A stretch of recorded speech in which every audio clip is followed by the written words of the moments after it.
Okay, so we just want to take a look at the D5000 next to the new D5100. So if you want to show us the opening mechanisms, D5000 is here on the left and the D5100 is on the right. So if you want to show us how both open. Okay, so on the 5000 we had this mechanism here where it would actually come out and rotate down and around. On the D5100 it comes out to the side, and the main reason for doing that is, as a lot of the development is driven by customer feedback.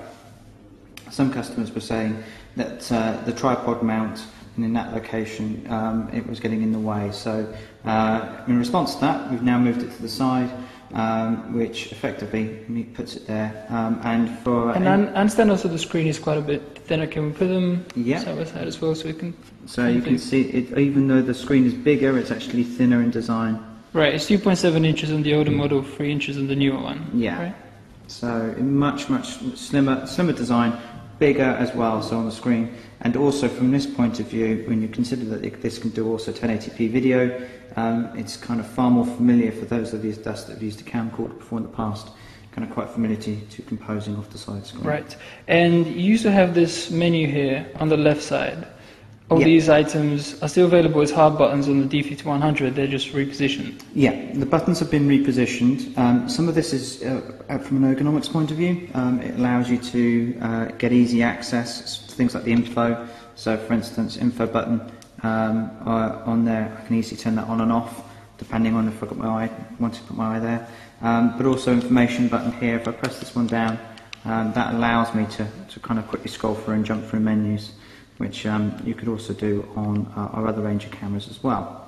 So the buttons themselves have just been repositioned because you've got that straight line there. Obviously the screen's there, and these have now been moved around there, which actually from an ergonomics point of view makes it nice and easy to quickly move around depending upon what feature you want to quickly get. Okay, and one thing you mentioned earlier was that one of your priorities was also to make it easy to operate with just one hand.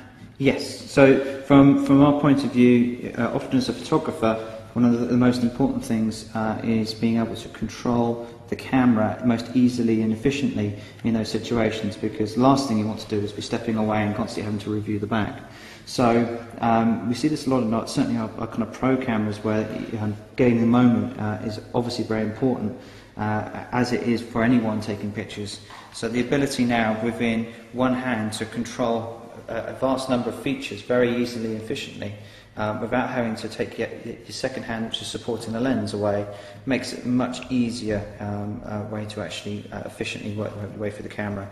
And the live view switch, for instance, it's just there, whereas before you would often have to actually release your grip of the camera to actually initiate the live view. So as soon as you released your grip, it meant that the other hand had to be supporting it, whereas here I can turn it on and off very quickly. I can start to record. If we had an SD card now, we'd be recording right now. If we're taking stills and we've got our face up, chances are we'll have it in this mode here. Yeah. Camera will be dark. As soon as I press the shutter button and I start to record, the screen goes off because it doesn't want to illuminate my eye with the information there. As soon as I release, it comes back on again because it's presuming I'm going to be looking at what I'm taking.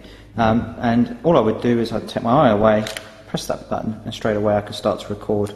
And if we had an SD card in there, it would actually start recording the movie now. So the button you pressed is the red record button? Red record button there. So movie mode. Just off the shutter button. So it just quickly allows you to jump between the two.